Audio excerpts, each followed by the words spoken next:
Okay. So let's go ahead and have you open up your computers to Canvas and take your quiz. Alrighty, go ahead and get that done.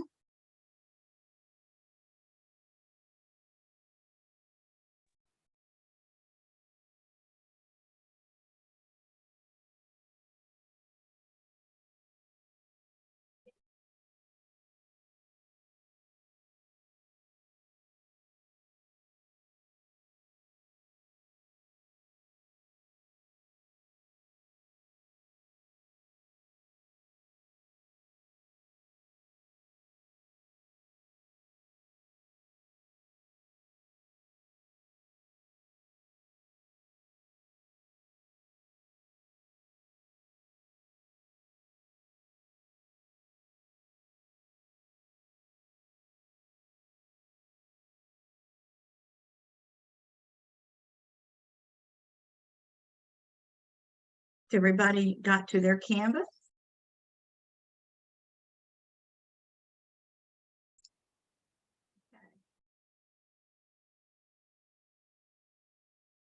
So as we did before, no notes are to be used.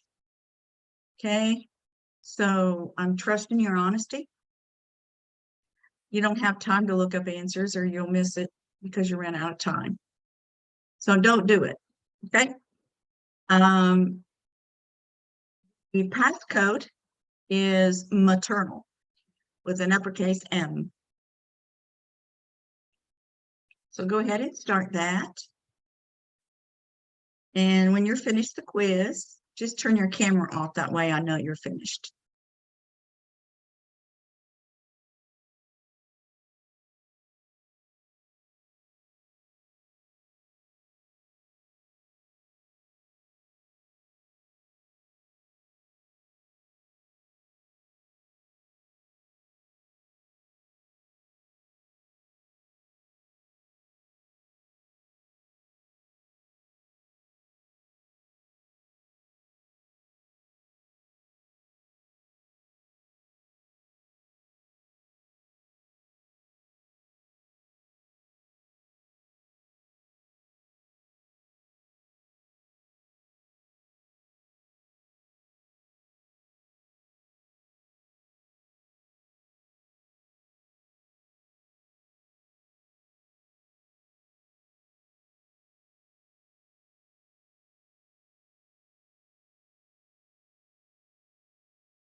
The code isn't working for me. Uppercase M. Try that. I did. Uppercase M-A-T-E-R-N-A-L, maternal. Try it again, Haley. See if it will work.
Mabel, read the chat. Read the chat. Check.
All right.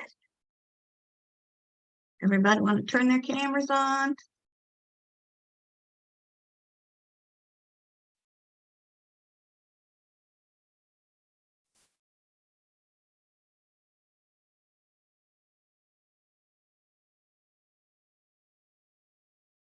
Thank you.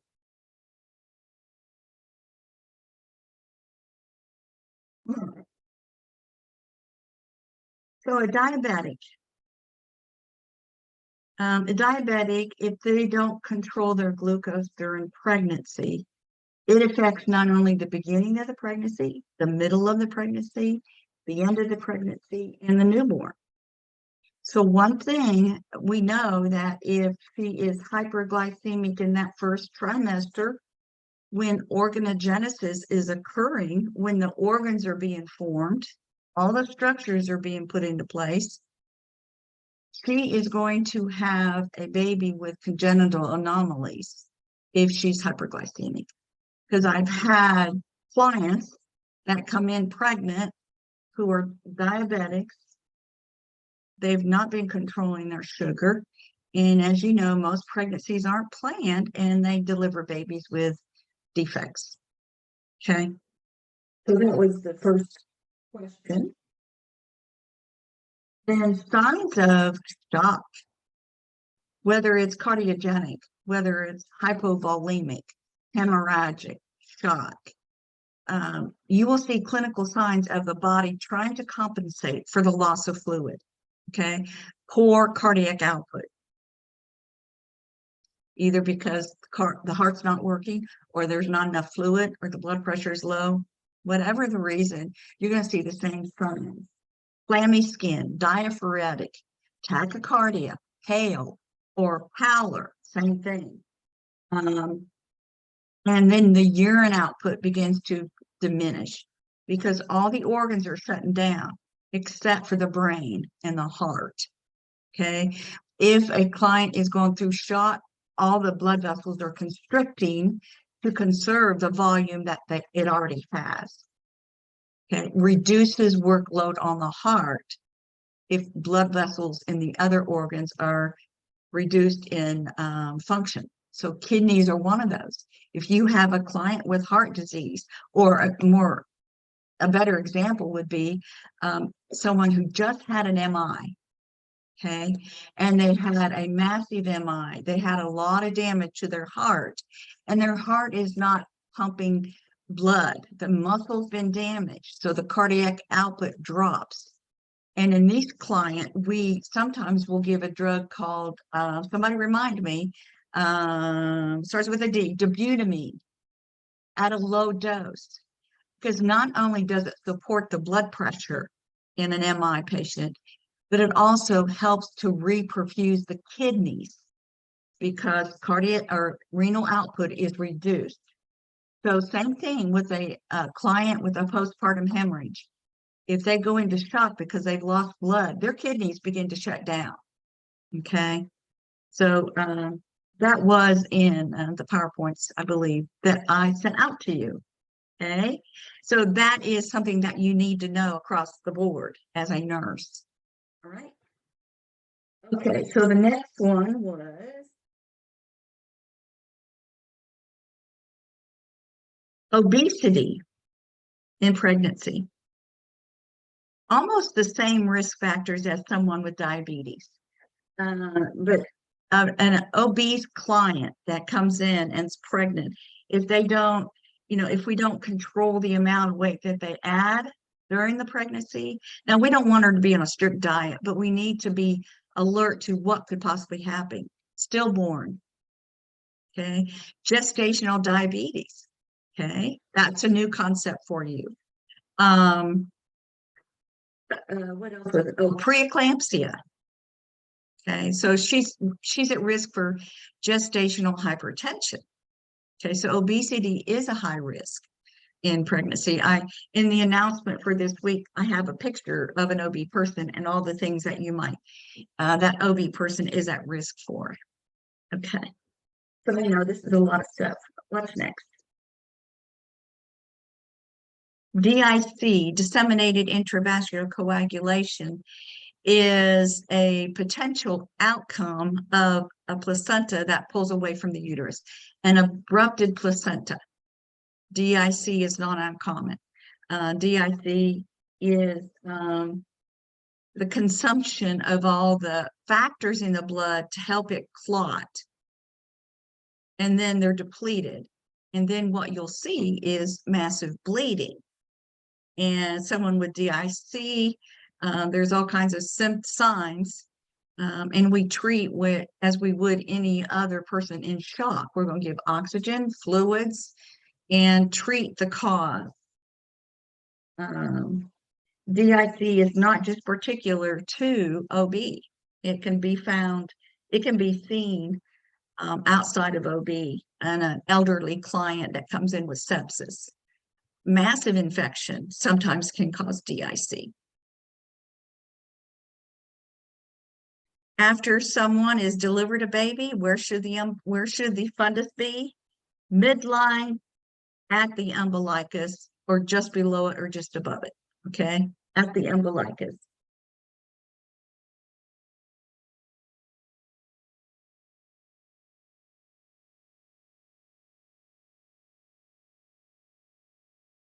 Uterotonic medications used postpartum to help the uterus contract to prevent excessive blood loss. We have methylorgonavine, also known as Methergin, oxytocin. Oxytocin is what we usually give first, and then methylorgonavine. We can give hemabate. We can actually give a large dose of prostaglandins, like misoprostol.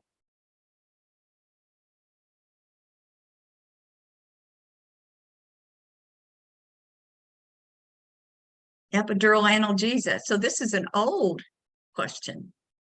One of the most risk that we take when we do epidural anesthesia in labor is the drop of blood pressure in our client. So we pre-treat with an IV fluid bolus, and sometimes we even have to use ephedrine to get her blood pressure up if it's bad. I mean, if it's really low. Okay. Okay, if you have a client that had a C-section 2 days ago, and with any surgery, it's not uncommon for a temperature to be a little elevated, 99.1, even just labor. 99.1 is not something to be concerned about, but we certainly want to encourage our client to be drinking plenty of fluids to rehydrate themselves.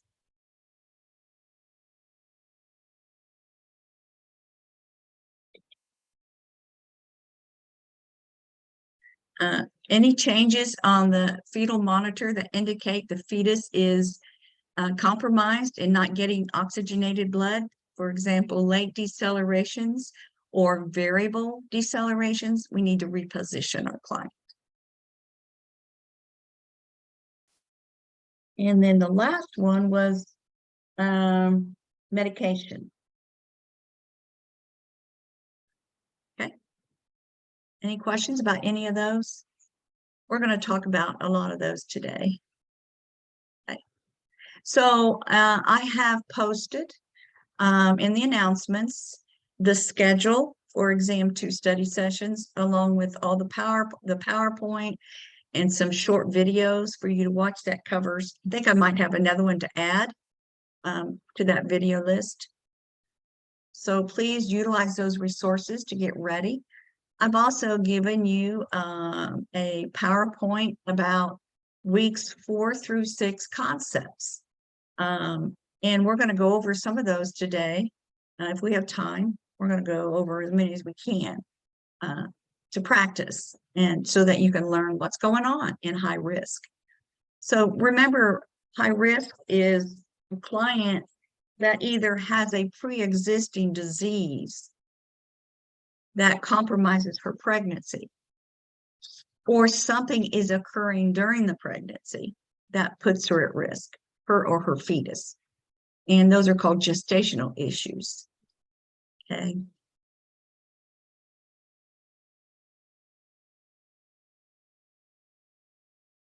I've had a day of missing cursors.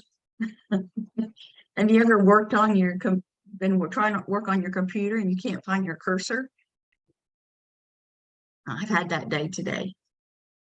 I gave you a copy of a concept map. Let me show you. This is what I gave you in case you haven't seen it yet.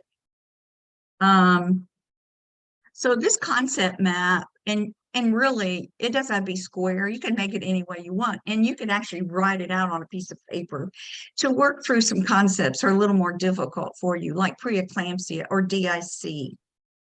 And what you're doing is you're looking at your client for risk factors for that particular concept. And if you know it, and think about the cause of that concept. What causes DIC or what causes preeclampsia? What are the signs and symptoms of your client? What would you see when you assess her? And what labs or diagnostic studies would give you cues as to what's going on? Or what do you want to know? Okay. What are the treatments, the medications associated with that concept? What are some potential complications, either to her or her fetus? What are your interventions? Now, these are not only medications, but these are nursing interventions. Okay, teaching a client, repositioning a client, things like that. So don't forget to educate. And then evaluation of your client. You have a client with preeclampsia. How do you know that the interventions that you are doing for her are working? What would you see? So that's what we mean by a concept map. And I know some of you do this during SIMS. And this helps you, and I know I've had a lot of positive feedback with using concept maps. So I really want you, as you think about doing and preparing for your HESI, if you make up some concept maps, you can use them to study by, okay?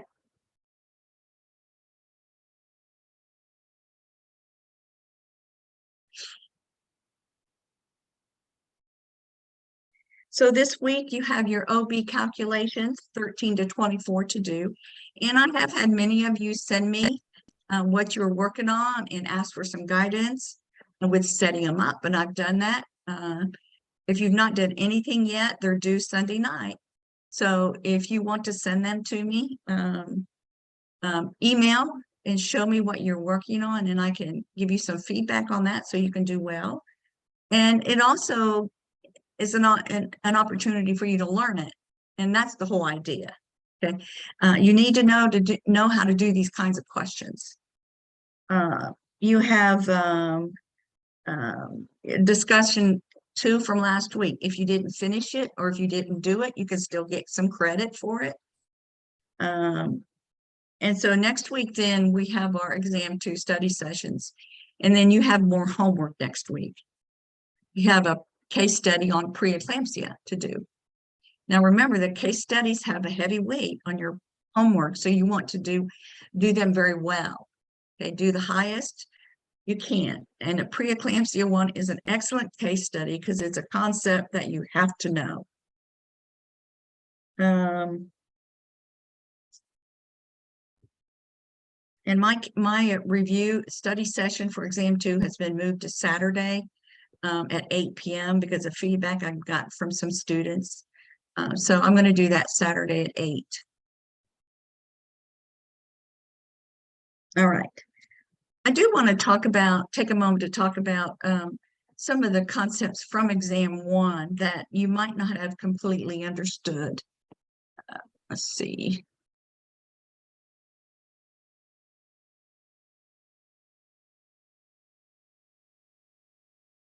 If I can find them. It is. Here it is.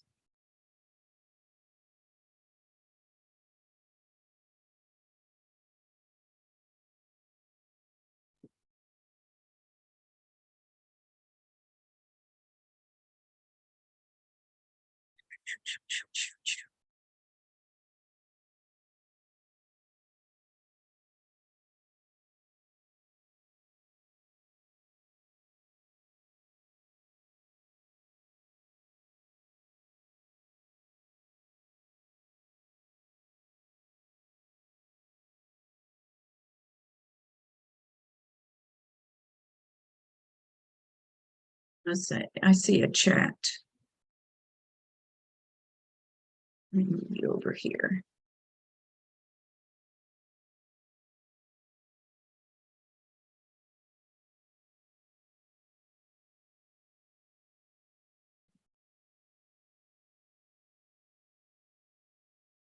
Oh, the teaching thing. Yeah, don't let me forget. Okay, so this is a depiction of uteroplacental insufficiency. And this just means that is there adequate blood flow from the uterus to the placenta, right? So this is a picture here of placenta. There's a zoom out of the placenta, the fetus, and then where the blood comes from, of course, is the uterus. If there's any compromise in that blood from the uterus to the baby, we're going to see changes in labor, in particular, in the fetal heart pattern. Okay, so what can we do to prevent this from happening? So this is called uteroplacental insufficiency. Okay, we see decelerations. So during a contraction, the uterus is tight and the blood flow during that time into the placenta is reduced. It's usually not a problem because the contraction is over within a minute or a minute and a half. But you might see a little drop during the contraction, and that's called an early deceleration, and that's not a problem. What is the problem is that if that deceleration, if that baby's heart rate drops after the contraction is beginning to subside, when the placenta should be filling back up with blood rapidly, if we see the heartbeat drop then we know that there's some kind of compromise between the uterus and the placenta. Something is preventing that placenta from filling back up. And so the baby's heart rate drops then. Okay, so it's insufficient to meet the needs of the fetus. So the heart rate drops. That's what we mean by uteroplacental insufficiency. Okay, we don't want to see that during labor. Okay, and the other concept was gate theory. And we didn't talk about it too much in class, but there's some really good discussions in your book. Gate theory is about pain. Where does the pain signal go? So if you broke your foot, the sensory nerves that come from the dorsal aspect of your spine are telling the brain. So they're taking information from the foot and they're transporting it to the brain and telling the brain, ouch, okay? And it hurts. And sometimes we can relieve that pain by stimulating a different nerve. So maybe we can do a massage of the leg or a back massage. And it's called gate theory because we're closing the transport of that pain information to the brain. And we're opening up a different nerve pathway that's not hurting. So for labor and delivery, we can do some things to help her control her pain by understanding that gate theory. If she's having low back pain, or if the baby's in a posterior position, we can do back massages so that we're overriding her pain with another stimulus, a nice massage, okay, to relax the muscles. It overrides the pain nerves. Okay, so that's what gate theory is. All right. Okay, so let's carry on. Okay.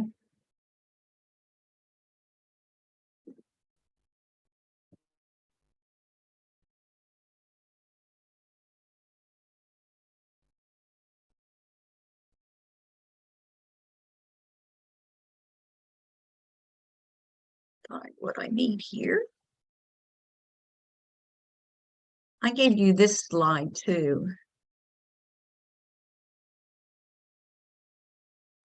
about obesity and pregnancy. I've got listed here the risk associated with obesity and pregnancy. A woman with obesity, even if she's healthy other than that, she can actually deliver a stillborn because she's so heavy. And there's different reasons for that, okay? Maybe she's laying in a position that is actually reducing blood flow to that fetus. And she's got a lot of adipose tissue around that fetus. Gestational diabetes. She can develop diabetes during pregnancy. It's called gestational diabetes. So it occurs after 20 weeks, and usually at the end of the pregnancy, when the baby's delivered, gestational diabetes is resolved. Okay, she's no longer hyperglycemic. Gestational hypertension, which means that she develops high blood pressure after the 20th week of the pregnancy, but once the pregnancy is over, that hypertension is resolved. She goes back to her pre-pregnancy high blood pressure or blood pressure. Labor difficulty, having trouble with labor because of her obesity. Okay, it's called labor dystocia. Preeclampsia. So one thing that you just keep in the front of your mind is normal weight gain. The goal is 25 to 35 pounds total. Okay, 1 to 4 pounds for that first trimester. And then for the second and third trimesters, 1.5, 2 pounds a week. Okay, and that should add up to about 35. Now, if we don't want women to diet during pregnancy, because we want to make sure they get adequate nutrition for the fetus. Okay, so we don't do strict dieting during pregnancy. If we notice our client is gaining a lot of weight, we certainly want to talk to them about what they're eating. All right. Any questions about that? Everybody's quiet. All right. I'm going to go over a few slides, and then we're going to do our concept maps, okay?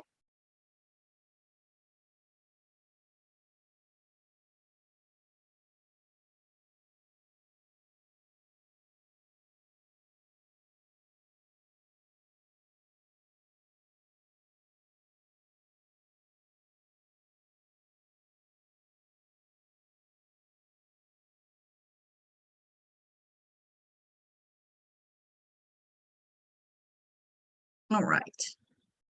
So do you see my slide, Adriana? Okay. So this is a case. Adriana, this is your client that comes into the office. And you've never seen her before. Her name is Adriana. She's 32 years old. She is a Hispanic. She already has 1 child, okay?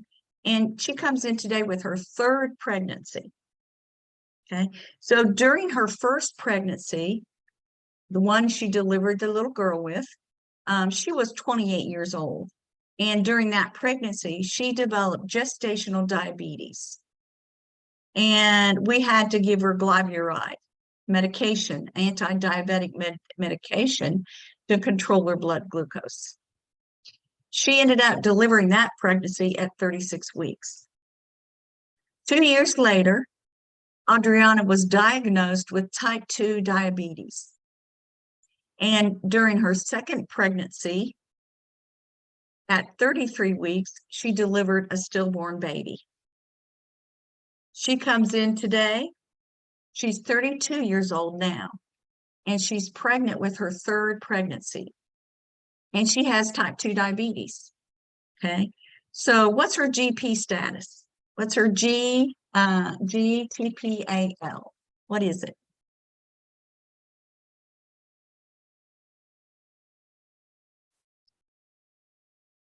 So G would be the number of times she's conceived. How many times has Adriana conceived? Should be 2, right? 3. 3. Oh, yeah. Yeah, she has one child and stillborn, and she's currently pregnant. So she's conceived 3 times, okay? Now, is she delivered any full-term babies?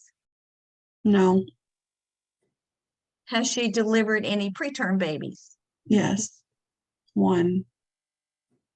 Wait. Let me see. No, she had a full term baby, not a preterm. No, it's 37, I believe. 37 and up is term. So how many preterm babies? Just One. one. 2. Mhm. Oh, no, 36. Oh, and 33. Yeah, 2. Yeah, 36 weeks and 33 weeks. Even though it was a stillborn, we still need to include it in the preterm column. Has she had any abortions? No. You're hesitant. No, she hasn't lost any pregnancies prior to 20 weeks. Okay. And then how many live births or living children? 2. Just one. Oh, 1. Yeah, sorry. Yeah, the one at 36 weeks. Yeah. She's pregnant still. Yeah. So in this scenario is what I came across in my practice. Hispanic women that might have had a child earlier in their life, but with another provider. And I didn't know until she came in, of course, that she had gestational diabetes with her first pregnancy. And then she tells me she's diagnosed with type 2. Sometimes they have gestational diabetes and they don't know that they develop type 2 diabetes between pregnancies. So they come in for their second or third pregnancy and we find out they're diabetic and they didn't know it. So it's one of those things that get lost in the cracks. If we don't stress to a woman that develops diabetes during her pregnancy, that she needs to see her provider after her pregnancy, follow up with her blood glucose. We usually have them do a 2-hour blood glucose 6 to 8 weeks after their pregnancy is over, just to make sure she hasn't developed type 2 and to monitor it because she's at risk for type 2. Okay. So with Adriana, other than being a diabetic, what are some of your concerns about her and this pregnancy? She hasn't carried full term. Okay, she's never had a full-term baby. Good point. What else?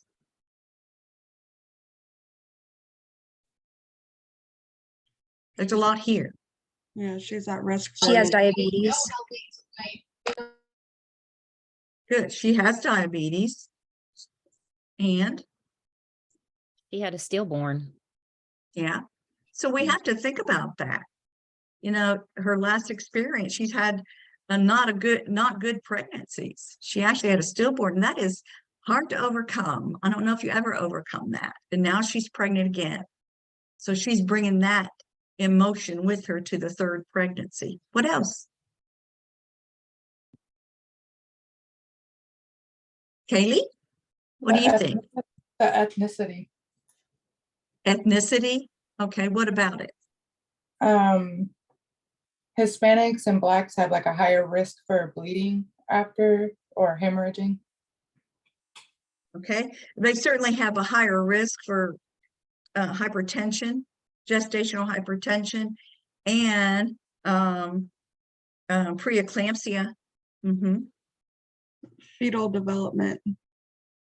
Okay, fetal development. If we don't know, we need to ask her what her sugars have been, if she's watching her sugars, is she on any medication? Mhm. We need to find out all that information.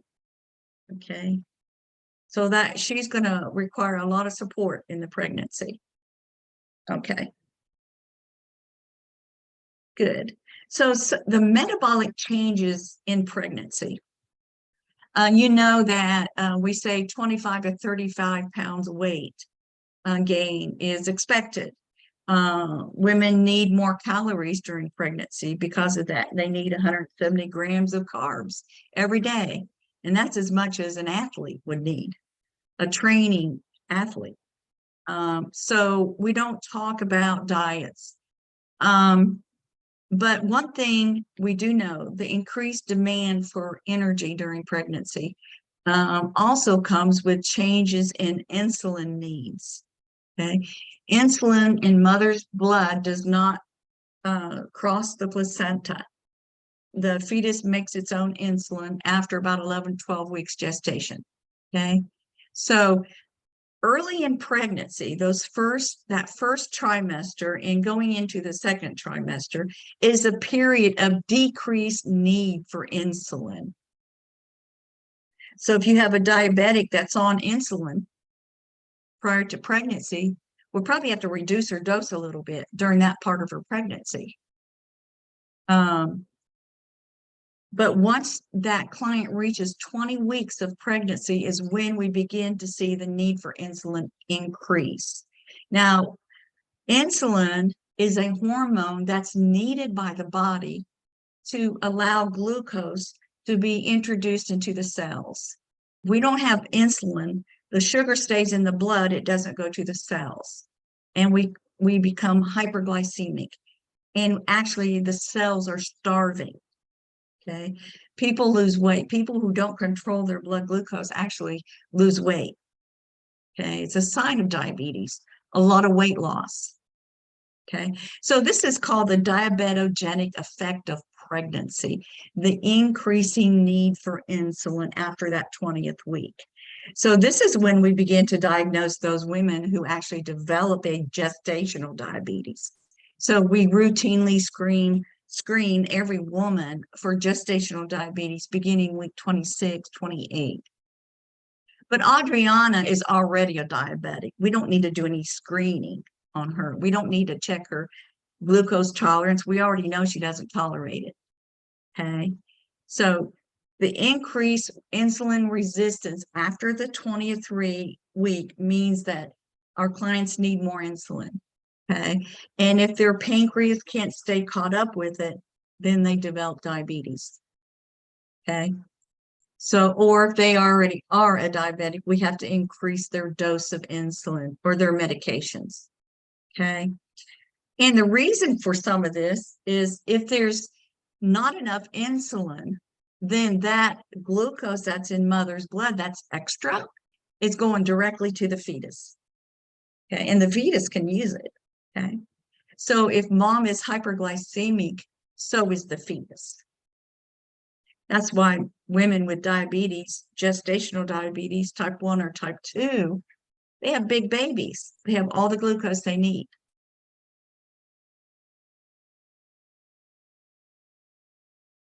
All right. So that you can teach your client, you need to know the signs and symptoms of hypoglycemia and hyperglycemia. So a hypoglycemia, you're going to see someone who's diaphoretic, weak, maybe some blurred vision, shallow respiration. A person that's hyperglycemic is going to be dry and thirsty. Okay. Acetone breath. It's like a fruity, sweet breath. Flush skin because they're dehydrated. Cause small respirations. That deep, rapid breathing in order to get rid of the carbon dioxide. They're trying to compensate for the acidosis that they're developing. So you need to know the difference between the two. And one more slide here. So target range for blood glucose during pregnancy. Okay, so during pregnancy, we have to be more strict because a mother that has hyperglycemia can go into a ketoacidotic state. In other words, metabolic acidosis earlier at a lower level of glucose than someone who's not pregnant. So if you have a diabetic and you're seeing your client every other week and she calls and tells you that her blood glucose this morning, 2 hours after she ate breakfast, was 212, what are you going to say to her? What do you think you would say to her? You know? Can you guess?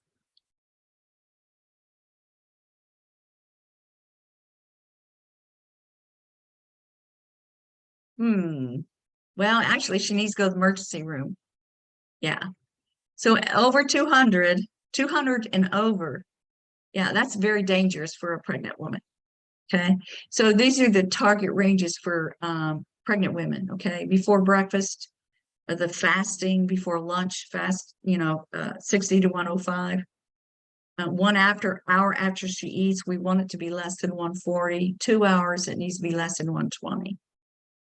That's in your text on page 247. Okay, let's do that, and I'm going to read these chats. Preeclampsia, someone to help everyone. Okay, can't read it, but all right. So, thank you. Everybody says thank you. It's great to help one another. Okay. Any questions about what I've talked about so far? Diabetes. Okay. So what do we mean by gestational diabetes? Cole, I'm going to call on you out there. What do we mean by gestational diabetes? Usually it's just temporary within your pregnancy. Yeah, and it usually occurs after 20 weeks. Okay, good. You were listening. Okay. Right.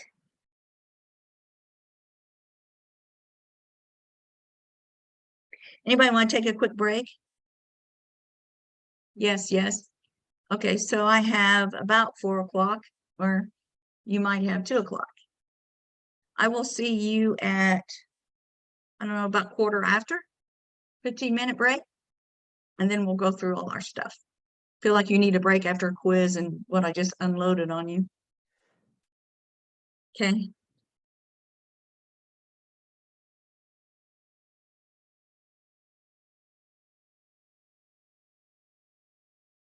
So those things that Jasmine is sharing with us, you can use those to fill in your concept maps if you want to. That's kind of like a concept map.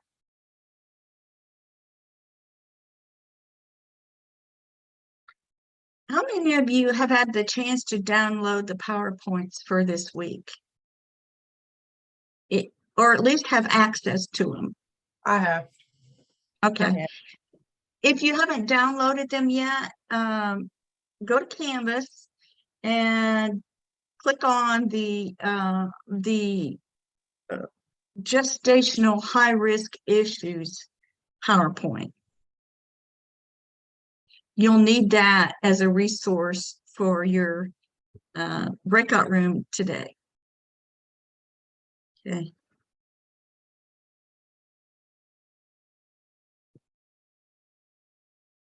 So let's talk about some things before we do that, so you can have a little bit of understanding before you do your, come here.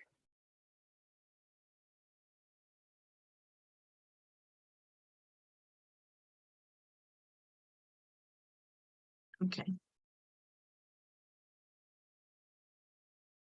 And we're not talking about we're talking about things that occur during pregnancy that makes a woman high risk, or her baby. One concept is hyperemesis gravidarum. Sometimes women just have a lot of trouble with nausea and vomiting in their pregnancy, but when it becomes so severe that she can't keep even ice chips down, and it's been several days, she's becoming dehydrated, right? And with a lot of vomiting, she's throwing up acid that's normally found in her stomach. This causes a metabolic imbalance, or an electrolyte imbalance. She loses potassium. So she becomes hypokalemic and is dehydrated. That's how we define this concept.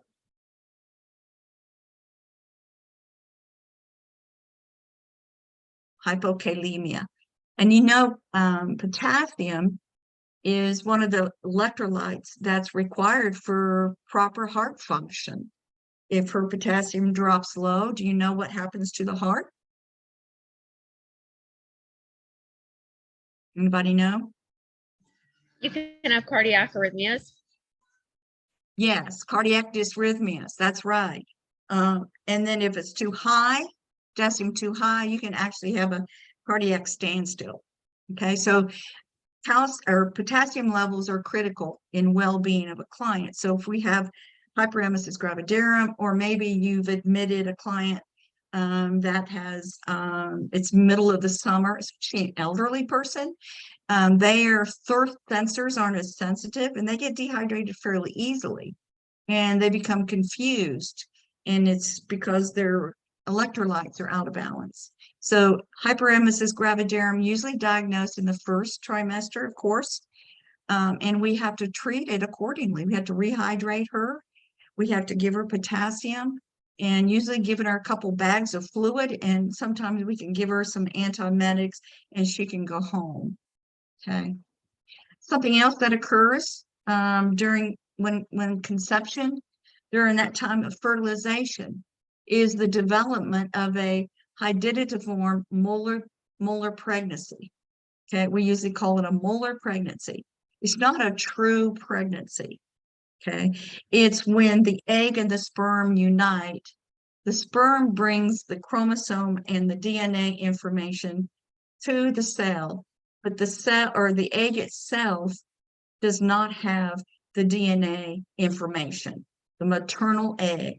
So when they unite, it doesn't really cause a conception. But what does happen within that egg is the overgrowth of trophoblastic cells, and they're like little vesicles, little blobs of fat that fill the uterus. And so HCG levels are going to be very high. This also can cause nausea and vomiting in pregnancy. And you'll see vaginal bleeding and abdominal pain. These are also considered precancerous cells, these trophoblastic cells that are exponentially growing. She might be larger. She might look like she's 14, 15 weeks pregnant when she's only 7 or 8 weeks pregnant. Her HCG levels are high. So this is what we call molar pregnancy. Not all the chromosomal information, so it's not a true pregnancy. Bleeding, pain, nausea. And so we have to go in there and clean her uterus out. We do a DNC and then monitor her HCG levels until they're gone. Ectopic pregnancy, right? This baby is in the fallopian tube. Here's the uterus over here on the right side. And then we've got the ovary down here. And the conception occurred in the fallopian tube, but that zygote didn't continue to float down into the uterus like it's supposed to. Sometimes if there's scar tissue in the fallopian tube, it prevents that baby from floating down and becoming implanted. So what do you think some symptoms of this would be? Do you remember from your case study? Hypertension. Like Not Cramping. necessarily hypertension. Be tachycardia. Maybe. So if she comes into the office and you're suspecting an ectopic pregnancy, what would the client be talking about or complaining about? Pain. Pain, yeah, pain. She might not have vaginal bleeding, but she could be bleeding internally. So this is an emergency type situation. How would we know whether it's an ectopic or not? She came to the office and she's really hurting. How would you verify if it was an ectopic pregnancy? Ultrasound. Ultrasound. Yeah, an ultrasound. Yeah, yeah. So do you know the medical treatment, what medication we could use to treat this? Instead of surgery, what else could we do if it's early enough? Misoprostol or Misoprostol, what else?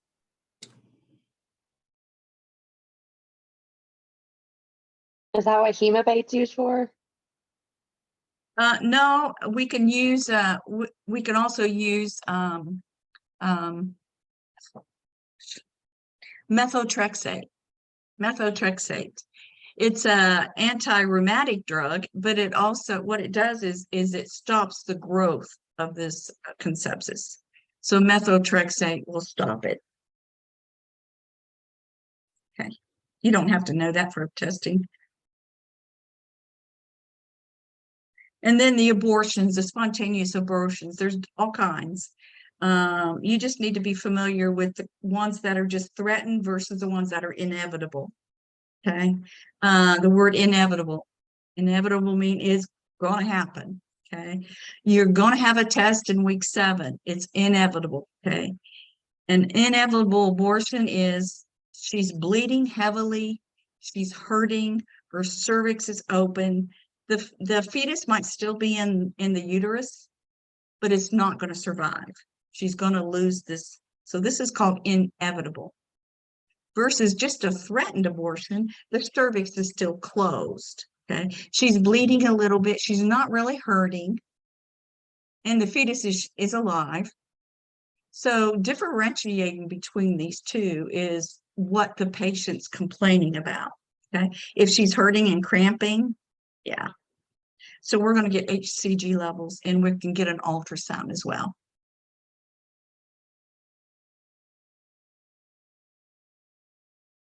Let's see.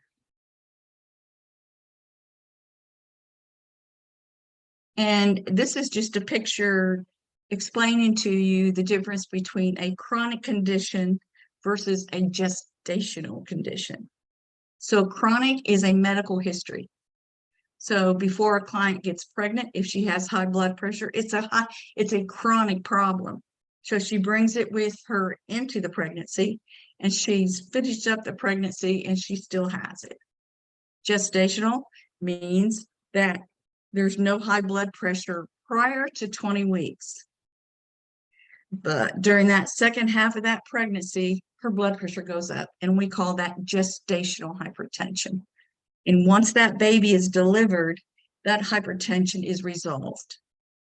Just like diabetes. You've got pre-gestational diabetes, type 1 or type 2. It's a chronic problem, or gestational diabetes. After 20 weeks, she becomes hyperglycemic. And at the end of that pregnancy, it's resolved. now, is it normally they will go back to the pregnancy, or there are some situations- Gestational issues usually resolve at the end of the pregnancy. That's not 100% true all the time, though. Okay. And they might return to normal after the end of the pregnancy, but then they have a higher risk later in life to actually develop high blood pressure or diabetes. Okay. And that's what happened with Adriana, our case that we talked about. She had gestational diabetes. Once the baby was born, she was fine, but then she did develop type 2 diabetes. Okay. Let's see what else. Number 16.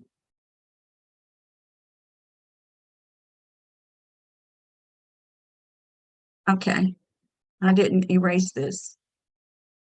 That's okay. So in this one, a 32-year-old diabetic client is admitted to the high-risk OB unit, diagnosed with preeclampsia. What will you expect her vital signs to be? Well, high blood pressure, right? What other signs and symptoms do you think she would be experiencing? Edema. You know? What's the classic duo, Jasmine? I would say blurred vision and decreased urine. Remember what you put in the chat for Oh, preeclampsia? hypertension and proteinuria. Hypertension, high blood pressure and protein in the urine, classic signs. Headache, classic sign. Okay, that's very commonly what we hear and see. Okay, so if we go back to this one, if you look on this, you see gestational hypertension is described at a blood pressure 140/90 or higher, either one, and it occurs after the 20th week. Preeclampsia causes high blood pressure. Okay, it causes the high blood pressure. Okay, high blood pressure doesn't cause preeclampsia. Preeclampsia causes high blood pressure. And so symptoms and signs, client has a headache, visual changes, seeing spots or flashes of lights. Her reflexes are very active, hyperactive reflexes. Okay, so we think of preeclampsia based on the systems or the organs in her body that are affected by preeclampsia. Okay, so we'll go over that too. HELP syndrome then is a worsening of preeclampsia, and it's called severe. And usually it's diagnosed when that blood pressure still climbs and goes to like 160/110. And so then we see worsening of the symptoms of preeclampsia. And it's called HELP syndrome.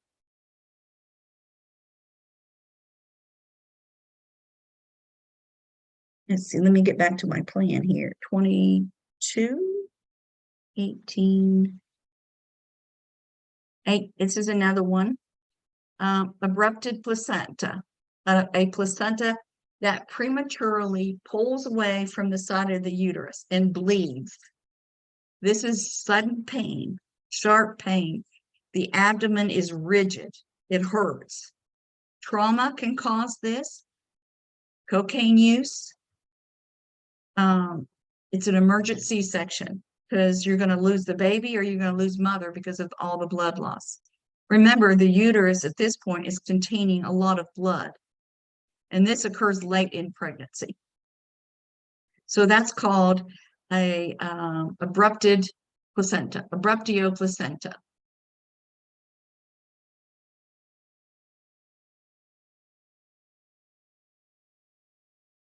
Sharp pain, rigid uterus, emergent. You said that this happens late in pregnancy, so it Yeah. wouldn't happen early on. Usually we see it late. Now, early second trimester, so we might see that placenta pull away a little bit, like in that first picture, and baby's doing fine. And there's really no bleeding. It's just pretty stable. So we're going to really watch it closely and hopefully get her to the 36 weeks. But we'll have to really watch that fetus carefully. Okay, Okay.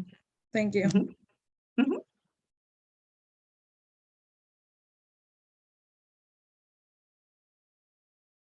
This is just the hemorrhagic shock we talked about earlier.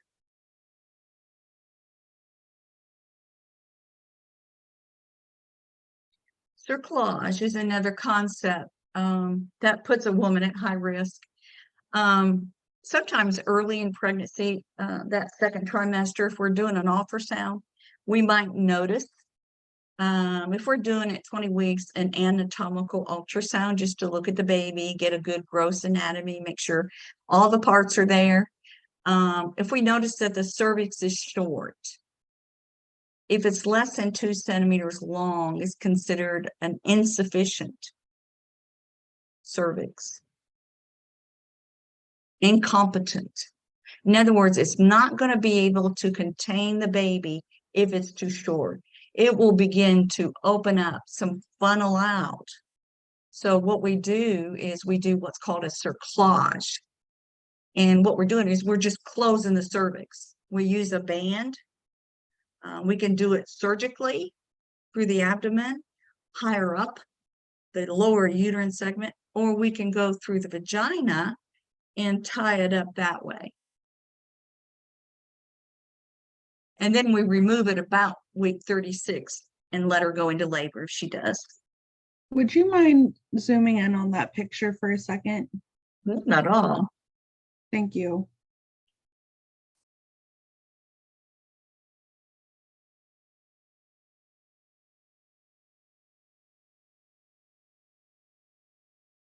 And this is to prevent preterm birth. And we might also supplement her with some progesterone. Women who've had a history of preterm birth, we used to provide a weekly injection of something called Makina, it was called. It was a form of progesterone that we would inject on a weekly basis, but research has shown that it's not really effective. So the FDA removed it from support because of the research. So insurance companies don't pay for it anymore. It's probably off the market. But we still can give vaginal estrogen or progesterone. We can give a vaginal suppository, and that just kind of supports that uterine body. Okay. All right. So what we're going to do now is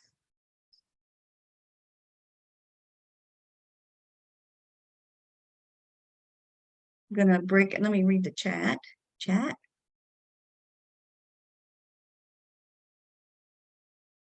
Okay.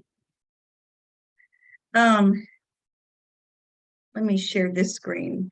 So if you want to, for our breakout rooms, this is what I want you to do. I want you to look at the screen here. It says the concept in the middle. Everybody can see my concept page. Okay, I want you to take a screenshot of that because you'll need to begin. I want you to work as a group. I've got you in different groups. I want you to take the concept I'm giving you and begin to build this map. Okay. You're probably not going to be able to finish it in 15 minutes that I'm giving you. Okay. So I would just start with signs and symptoms, something like that, of that particular concept. Okay. So group one, write this down. Group one and group two. I want you to work on the concept of postpartum hemorrhage. What are the signs and symptoms of hemorrhage?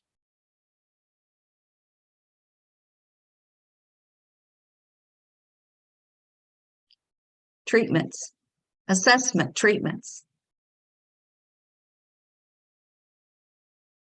Group 3 and 4, I want you to work on the concept of preeclampsia. That's why I told you to open up that PowerPoint with the high-risk gestational issues, because preeclampsia information is in there. Or you can look it up in your book. And group 5, I want you to look up and explain to the class, you're by yourself, how magnesium is used for preeclampsia. What do you need to assess? For preeclampsia, we treat it with magnesium sulfate. Okay. How is it given, and what effect do you want it to have?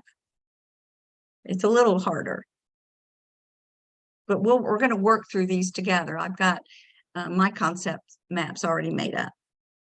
Okay. All right.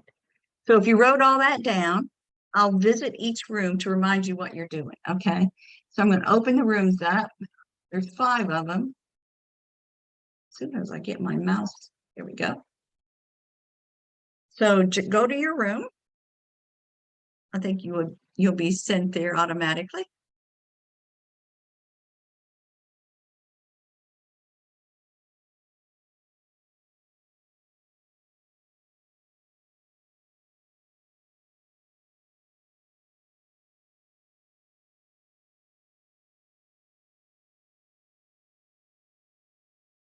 Fritz, you're supposed to go to room 1. Okay? Room 1. Haley, you go, oh, she went. Do you see where room 1 is?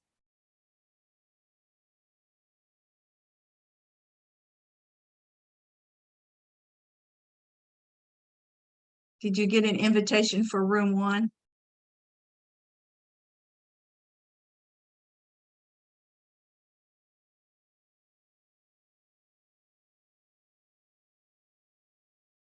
You see it?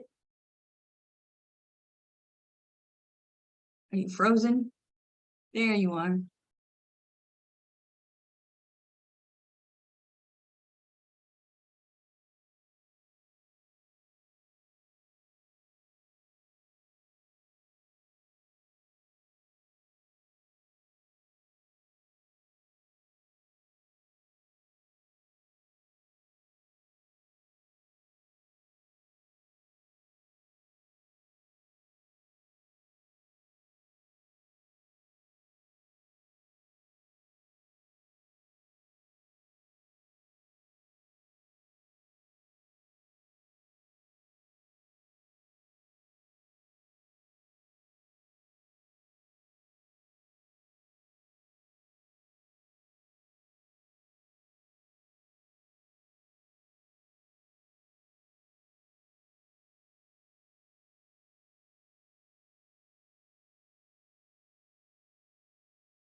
That's okay. Next time. All right. So let's start with postpartum hemorrhage. Who was in that group? Put your hand up. You don't want to. You don't want to fess up to it. Postpartum hemorrhage. There should have been about 8 of you, right? Okay. So let's talk about postpartum hemorrhage. It's not a new concept, right? We talked about it a little bit. Remember, we talked about priorities. Let's see here. Priorities in postpartum period. What's your priority? What's your priorities in the postpartum period? Knowing that women are at risk during this time, it's critical for blood loss. Assessing the bleeding. And how would you do that? What's your first assessment? The fundus, and looking at the losha. Well, you want to look at fundus and determine what? Is it contracting? Is it soft? Where is it? Okay. So, in this, let's see, slideshow. Let me just do this. So you can, all right. So what would you see, Sam? Were you in that group? Can I pick on you? Sam, were you in that group?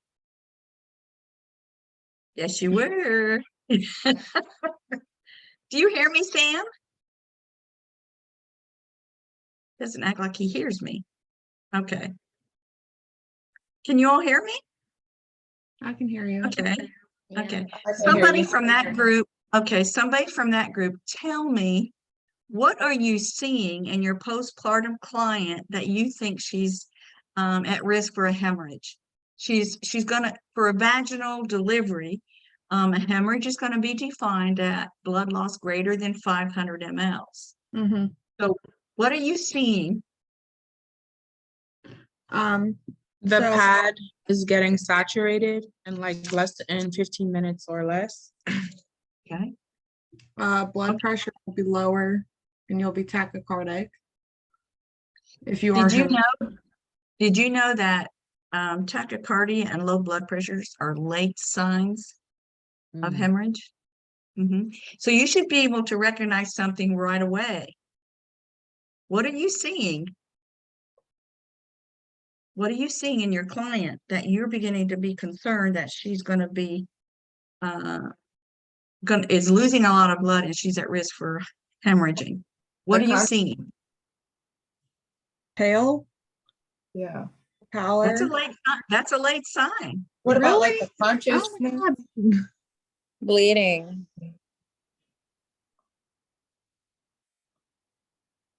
What do you see when you go in to assess your client? What is a priority? Checking the This uterus. Is this the fundus?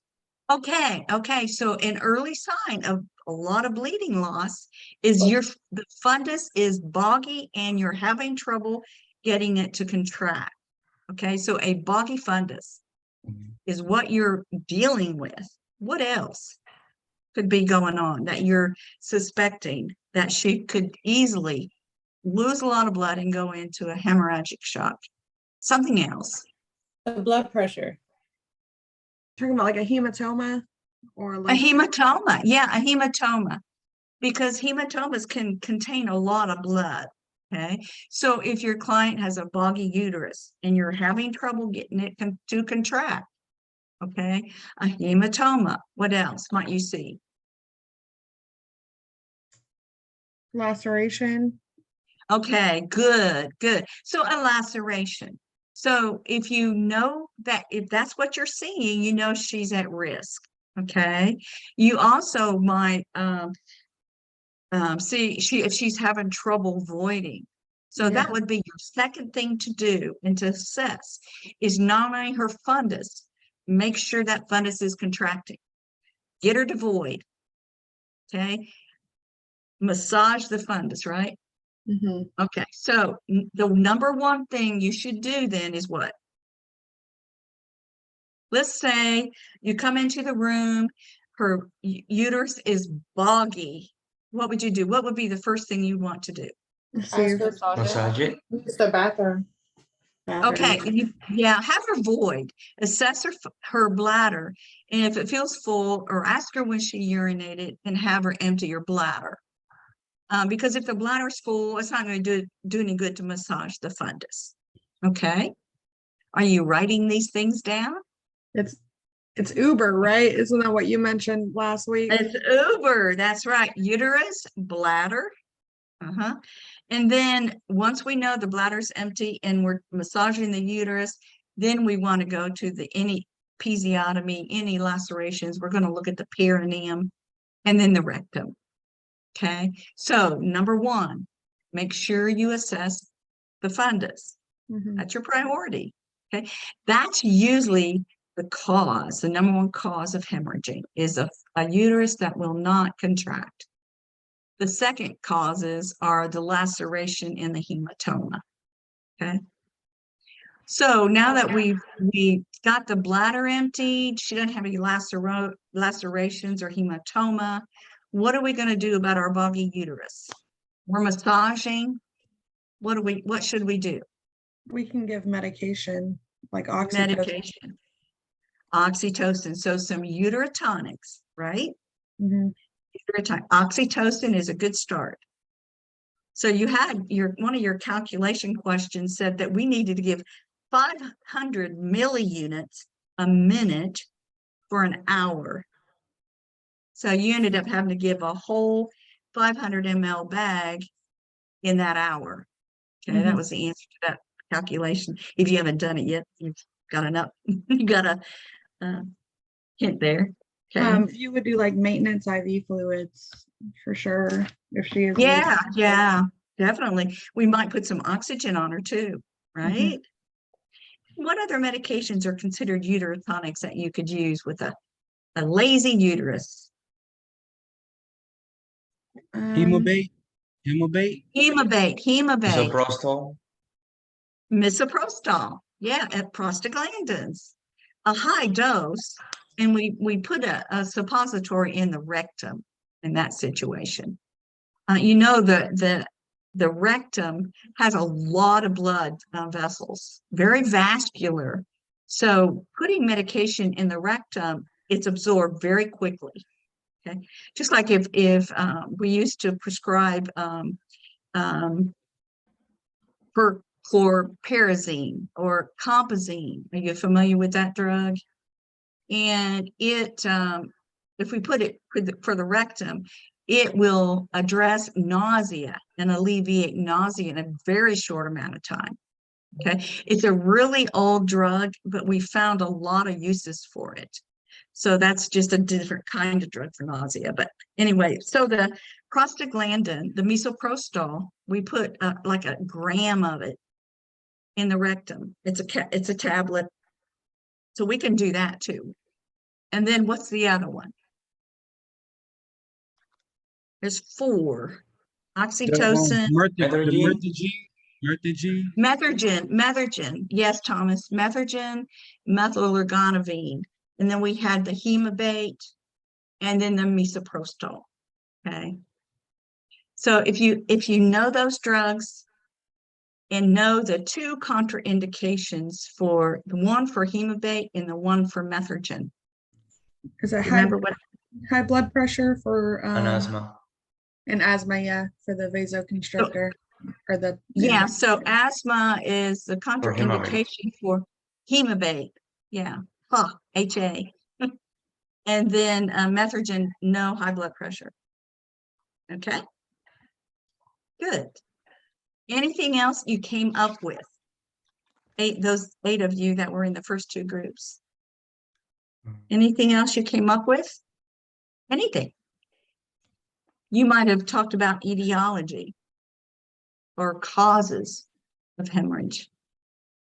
Well, There are some other causes. Go ahead. I was just gonna say someone in my group mentioned that to estimate blood loss, we would weigh their pads Okay, good, yes. Yeah, a pad, and somebody mentioned it earlier, I don't know if it was Kimberly, said that saturating a pad in just a few minutes is definitely a sign of hemorrhaging. So if they saturate a pad within 20 to 30 minutes, that's too much. Okay, too much. Okay, good. And so we can weigh them. Okay, we have to weigh the dry pad, right? And subtract that amount from the saturated pad. Then you would know how much it weighed or how much blood loss it is. So it's 1 gram. So if you put a pad on the scale that's saturated and it weighs 500 grams, and let's say the pad weighed 150 grams, we have to subtract that. So that means 350 grams of blood loss. That's the same thing as saying 350 ml. Okay, that's a lot. Okay. All right. All right, let's go to the next group. Preeclampsia. Let me get my other PowerPoint.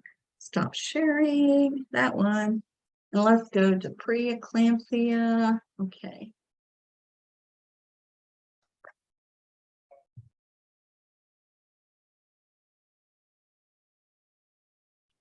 All right, preeclampsia people. Preeclampsia is a phenomenon that it's not well understood, but we know certain clients are at risk for preeclampsia, young, old, poor health, diabetics, obesity, preeclampsia history, preeclampsia in the family. So there's a lot of risk factors associated with this phenomenon. So what's one clinical sign of developing or evolving preeclampsia? Changes High in the blood vision, pressure. High blurriness. blood pressure. Hypertension. Good, good. High blood pressure. That's number one. Blurred vision, Edema. flashing lights. Go ahead. Edema and protein How about urine. Okay, protein in the urine, yeah, the classics. Okay, edema is more research-based if it's pulmonary edema. Okay, so shortness of breath is a sign of preeclampsia. And you're going to hear diminished exchange in their chest. Okay, those are the most important ones. There's other ones. So somebody tell me, go ahead. Like visual disturbance. Yes, visual disturbances. Usually what I found in the clinic, a client will come in and complain of a headache or flashing lights, seeing spots. They just don't feel good. Okay, they've been taking Tylenol and it's not working. They can take the maximum dose, 4 grams in 24 hours, and it doesn't help the headache at all. This is a classic sign of preeclampsia. And then when they come in and we take their blood pressure, it's high.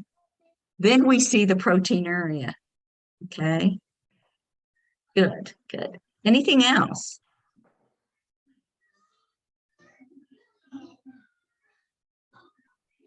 Okay. So what lab work would you want to do if you suspect, other than the protein, you're going to, the chemical sticks that we can use to dip in the urine to tell us if there's nitrates in there, if there's glucose in there, protein. What else could we do? What blood work would you want to draw? I would do a CBC to check platelet levels. Good. Yeah, we want to know the platelets. Why do we want to know platelet levels? Because they're going to go lower and you're going to have a higher risk of bleeding.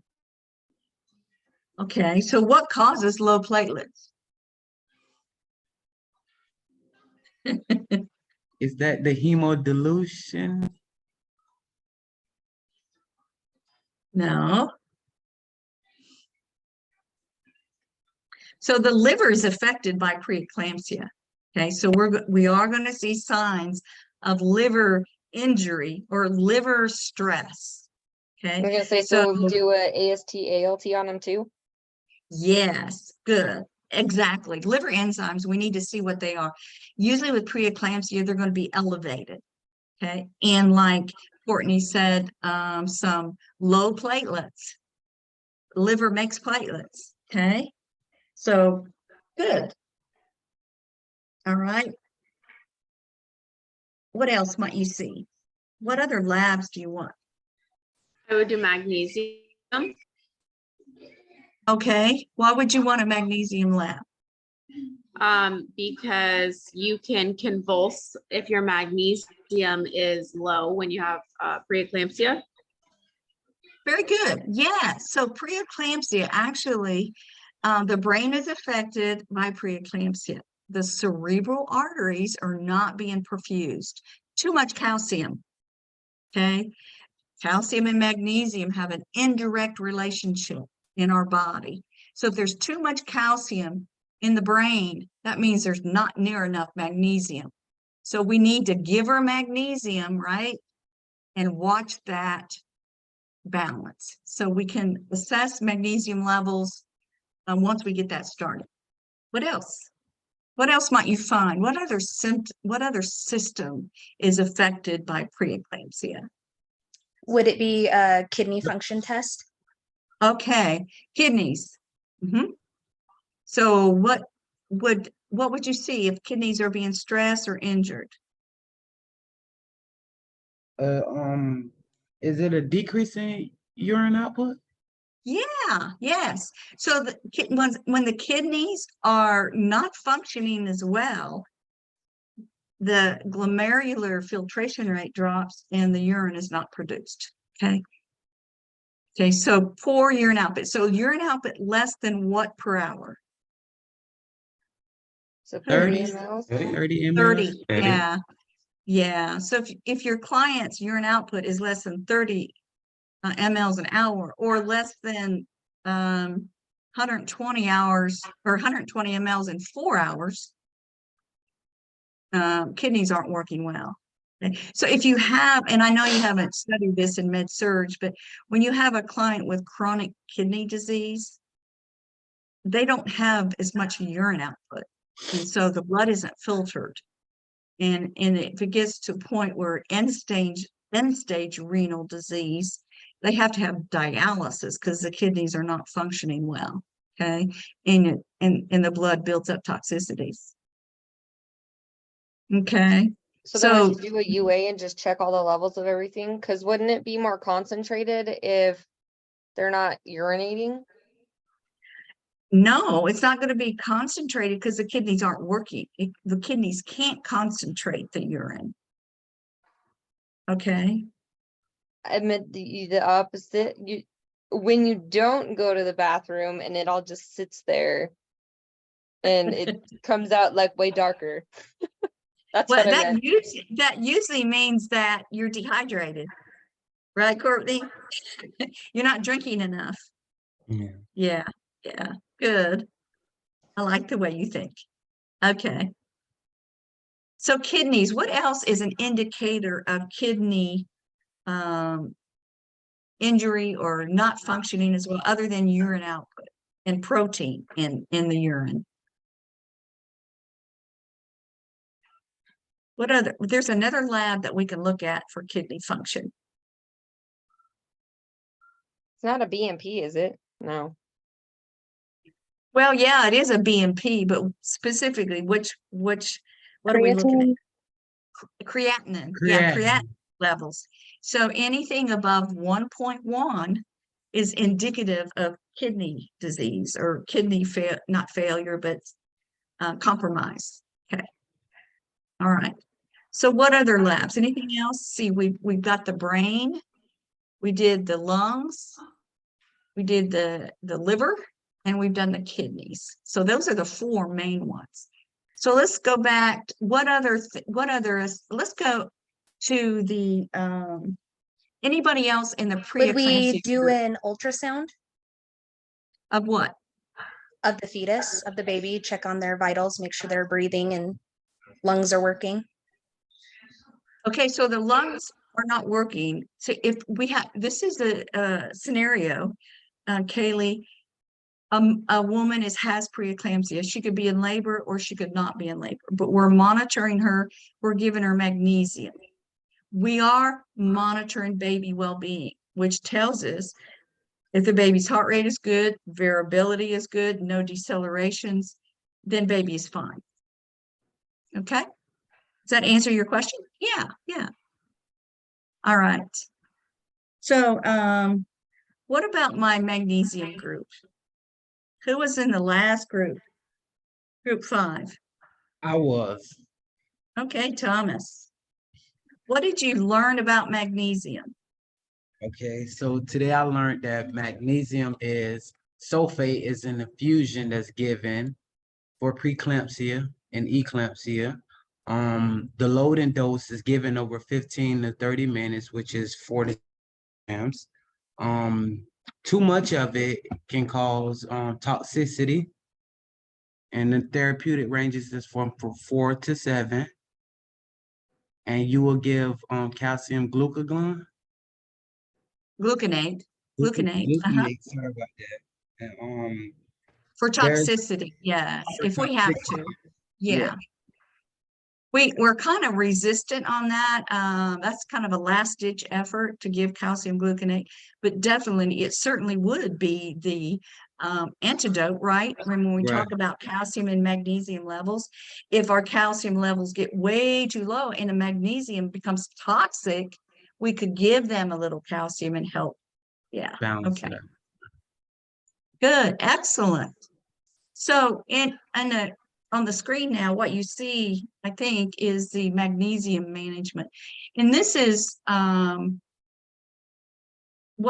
me look at the chat here.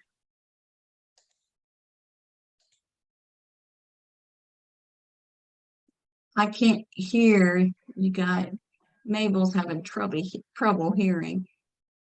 Oh dear. Are you still having trouble, Mabel? Oh, she's working on it now. There you are. Can you hear us now? Mabel, can you hear us now? Oh dear, that's frustrating. Mabel, try turning your computer off and then turn it back on and sign back in, okay? Sometimes that's all it takes. Okay, so now we have a client with preeclampsia. And we've determined with all the labs we did that she's developing preeclampsia and we need to intervene. And so we've got her in the hospital. What's one nursing intervention or plan of care that we need to have in place for a client that's prone to eclampsia or seizure activity? What's one thing you want to do? Safety precautions like seizure. Seizure precautions.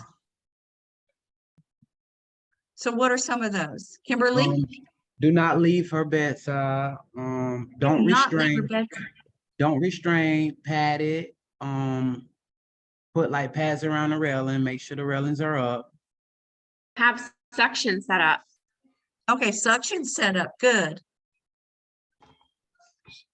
What else do you need set up? Whenever you learn this when you work in surgery, and I've worked in surgery a lot, that you want to make sure all your equipment actually works before you have a client in there, right? So when you are walking into a client's room and then they're a new client, and if they have seizure precautions, you might see suction on the wall, but does it work? Do you have tubing? Do you have a Yankar? Okay. Oxygen. Does the meter actually work? Okay. Do you have the tubing? Okay. So we have to have everything in place in case she has a seizure.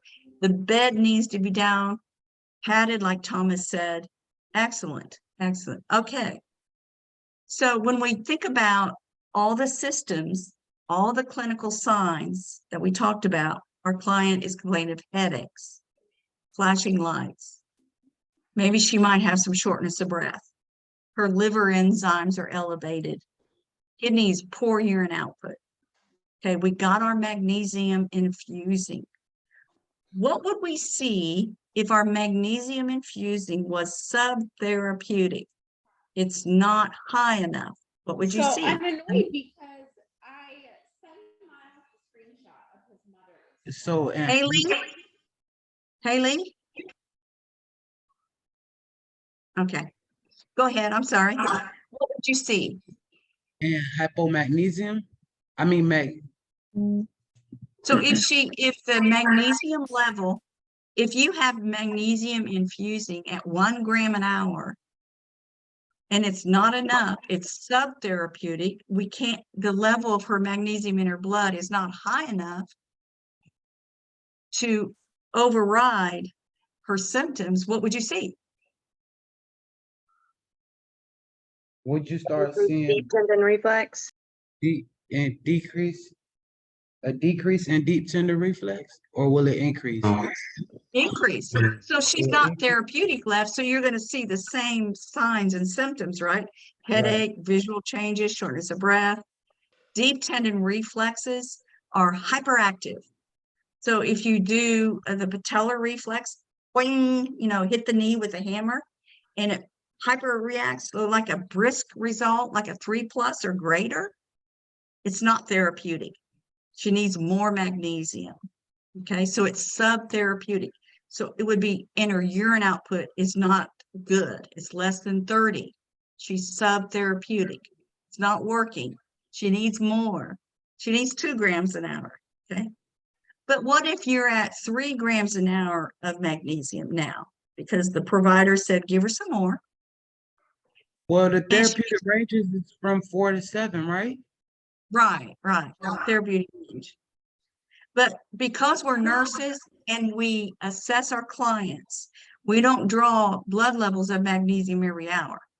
We look at the signs and symptoms that our clients are displaying first.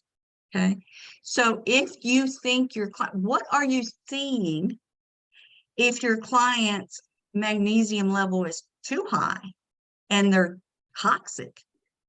Decreased Um, tendon de- reflexes. And then decreased also decreased respiration, levels of consciousness. Blood pressure's low, pulse is Decrease low. respiration rates. EKG Oh. changes, heart rhythm. Excellent. one. Exactly. So you are actually depressing her central nervous system, which not only includes level of consciousness and no deep tendon reflexes, the respiratory system, cardiac position is being depressed. So you're going to see bradycardia and maybe some rhythmic problems. Good. What about urine output? Low. Yeah, no. Yeah. Magnesium will actually paralyze the kidneys. Did you know that? Right. If you have elderly people or children, people who don't have good liver function or kidney function, if you So have is a client magnesium, with, go sorry ahead, to Thomas. interrupt. Magnesium is basically used as a depressant? It's a central nervous system depressant. Yeah. So anybody with kidney disease, we need to be careful if we give medications. We need to make sure we don't give a whole lot of magnesium. Okay, because you'll shut their kidneys down.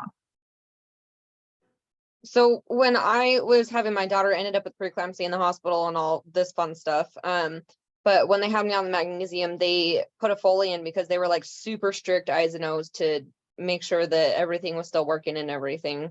Yes. Yeah. So we do. So as a nurse, if you have a client with preeclampsia in the hospital and she's receiving magnesium, you're going to be checking on her at least every hour, because you're going to look at level of consciousness, ask her if she has a headache, listen to her lungs, look at her vital signs, urine output. Okay. All right. So that's preeclampsia. So preeclampsia is what's happening, we think, is that there is a spasm, vasoconstriction, like a abrupt onset in the placenta itself. Okay. And that sends a signal to the kidneys. The kidneys then begin to clamp down the blood vessels, which causes the rise in blood pressure. The cerebral arteries begin to clamp down, headaches, visual changes, seizure risk. Deep tendon reflexes are part of the central nervous system. Okay, so reduction in blood flow abruptly like that. So we have to prevent seizure activity and monitor our client. Great discussion. Great discussion. Okay. We have a few more minutes. I want to show you something. In this slide, I've got placenta previa, placenta abruption. Two things that we see during pregnancy that cause bleeding. One's urgent, emergent, actually, and one is not necessarily. So when you see those two pictures at the bottom, which one is the previa? The one where the, The one on the left. yep, Yep. So previa is the word previa means first. I'm going to come out first. So placenta previa means the placenta is before the fetus. And then the other one is actual an abruption. Now this is a severe abruption, means massive bleeding. And what are some signs and symptoms of placental abruption? severe bleeding. Painless, bright red. No, it Pain. does have pain. It is painful. Acute onset of pain. Can you see my slide? Abdominal pain and Yeah, severe abdominal pain, abrupt onset. What else? Would you emergency C-section for that? yeah, because Yeah. the placenta, it came off on the uterine walls. Yeah, so there's massive bleeding. Not only is the mother at risk, but so is the fetus. Okay. So you can do the hemorrhage on that one too? Yep. What else? Rigid abdomen. Yes. Yes. Fetal distress. No. Yeah. But mortality. Yeah. Mortality. Oops. Mortality. Yeah. So vaginal bleeding goes to both.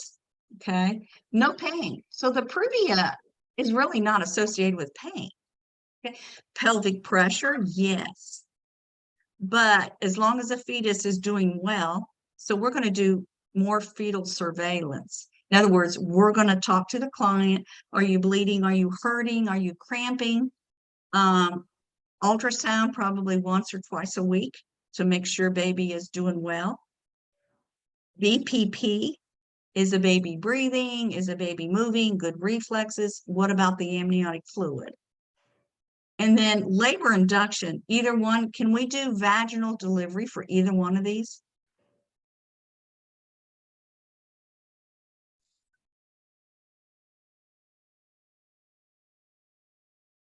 Kimberly, you're talking, but you're muted.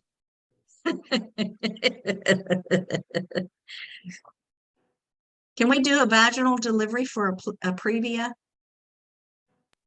I would say no, because the uterus is in the way. Because with my second, they were like, there's no way he's going to come out that way. I mean, regardless of me having GD and everything else, and he was too big as it was, but they're like, the placenta's in the way. It would cause way too many complications. The labor would take way too long. Like it would just, it's not a good thing. So typically I feel like that you do a C-section for that one. Yeah, we can't do a vaginal delivery with either one of these. So if you see in that previa, what would happen is that the placenta would bleed with every contraction. And there's no way a baby's going to descend, the placenta's in the way. So to protect the baby and the mother from hemorrhage, we've got to do a C-section. Okay. All right. Let's see if there's anything else. We talked about preeclampsia, HELP syndrome. You can remember HELP syndrome by this. It's severe preeclampsia. And HELP syndrome is all about the liver. Okay, so if preeclampsia worsens, the client could go into what's called HELP syndrome. And this is only seen in OB. You won't see this outside of OB. So severe preeclampsia is blood pressure that continues to rise and worsening liver signs, which would be what? The patient has major pain in the right upper quadrant and in the back in the same spot or Would she wherever the have liver is. Would she have Yeah. Elevated Jaundice is something that's not acute. It's something that accumulates. Okay. So right upper quadrant pain, liver function test, or elevated even more. What else? Low platelet. We know low platelets, yeah, are dropping, getting worse, and one more. Hemolysis? Yeah, H. H stands for hemolysis. So H is hemolysis. EL is elevated liver enzymes, and LP are low platelets, plus the pain. Okay, that's health. Okay, so the treatment is the same. You know, magnesium, get that baby delivered, and she might need some blood products or some cryoprecipitate or something, some platelets. Okay, so that's HELLP syndrome, just a severe preeclampsia. It's super fun, let me tell you. Boy, you've been through a lot, haven't you, Courtney? Yeah, I had lots of fun pregnancies, and hence I'm not having any more kids because they're like, you should have died the first one, and then they're like, you should have died the second, and then the third one, you should have died the third one. I'm like, you know what? I'm just done having kids then, because yeah, I keep like defying laws of everything, but Yeah, I'm like, I think I played the Russian roulette with my life too many times, and so I'm just like, yep, I'm good where I'm at now. Yeah, I think so. I think so. So DIC, disseminate intravascular coagulation. There is a short video on this, and this is what we see after an abrupted placenta. If we're going to see it, it's usually because the placenta has pulled away, caused some kind of trauma, and for some reason, and all the bleeding, DIC. It's just a massive consumptive coagulopathy. In other words, all the blood in the body is beginning to clot. That's what disseminated means. So once all those clotting factors are used and there's clots everywhere, then the client begins to bleed. Okay, so clotting and then bleeding. It's life-threatening. So And if you Google DIC, you will see some nasty pictures. quick question. Mhm.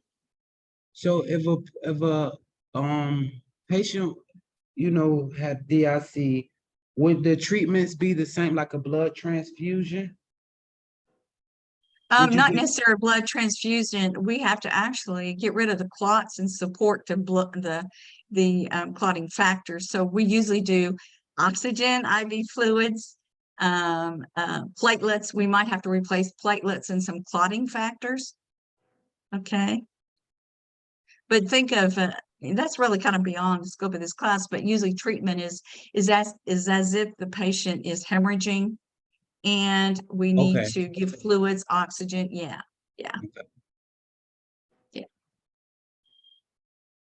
All right. We're running out of time.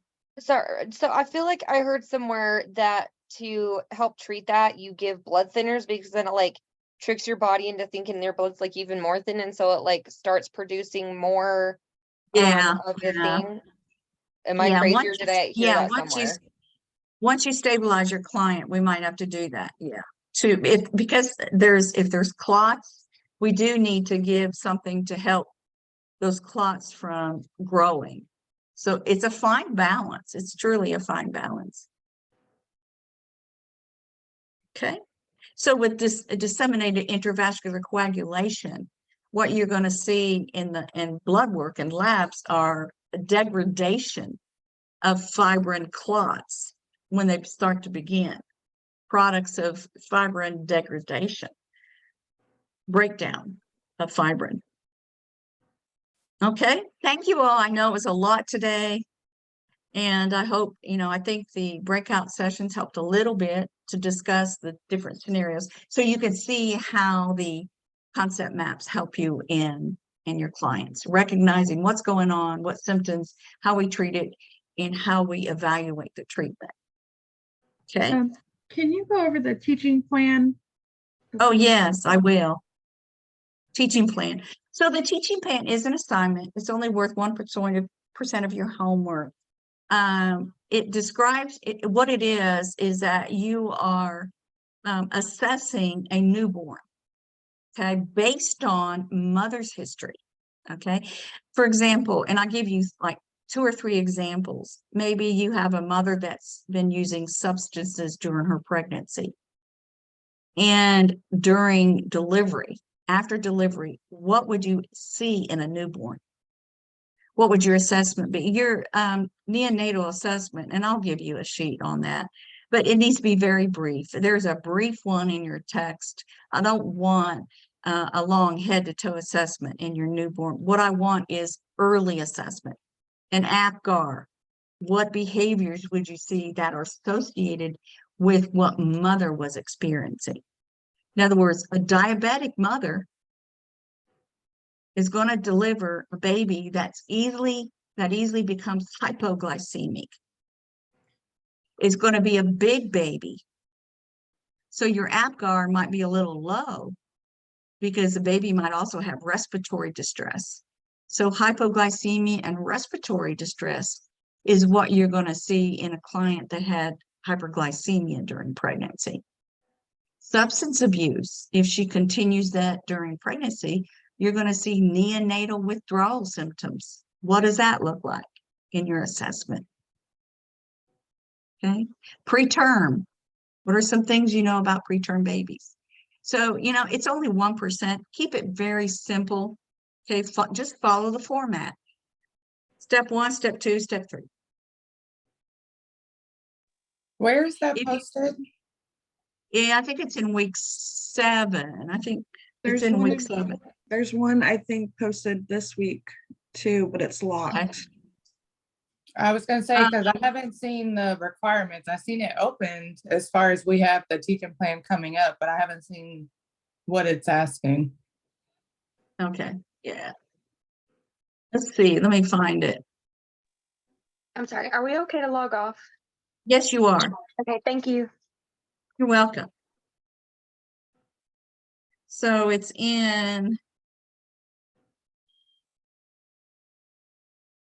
due at the end of week 7. Okay. You should be able to see it. I will go ahead and open up so you can at least see it and get an idea of what you're supposed to do. Okay. Thank But you. it's not due to, it's not due to the end of week 7. Okay. Thank you. Have a good one. You too, Miranda. Thanks for all the participation. Thank you. Thank you. You're welcome. Bye-bye, everybody. See you later. Let me know if you need some help. Okay, Fritz? Yes, ma'am, I will. Thank you. Thank you. Okay. All right. Mabel, are you okay? Mabel had computer issues, didn't she? All right.